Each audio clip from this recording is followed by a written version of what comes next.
আরে এই পাগল বাচ্চা কবরস্থানের মধ্যে কবর খুঁজতাছে কেন?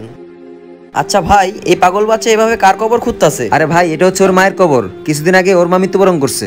আর ভাই, ওর মা 5 ওয়াক্ত নামাজ পড়তো আর আল্লাহওয়ালা মানুষ ছিল। আচ্ছা ভাই, ঠিক আছে, আমি তাহলে ওই বাচ্চাকে জিজ্ঞেস করতেছি।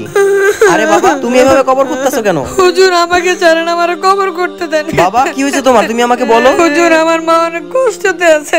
বাবা, তোমার মা কষ্টে আছে মানে? তোমার মা তো 5 ওয়াক্ত নামাজ আর খুব নেকি মানুষ ছিল। হুজুর, আমার মা আমার স্বপ্নতে। আরে বাবা, তোমার মা স্বপ্নে আইছে তো কি হয়েছে? হুজুর, আমার মা আমার স্বপ্নতে বলতাছে এখান থেকে নিয়ে ওখানে কবর দেয়। আরে বাবা, অন্য জায়গায় নিয়ে মাটি দিব মানে এমন কেন বললো তোমার আম্মু? হুজুর, আমার মা বলছে তার কবরের পাশে নাকি বেনামাজি আছে। হুজুর, ওই বেনামাজি কবর আযাব। আমার মা কবর লাগতেছে, আমার মায়েরা সহ্য করতে পারতাছে না।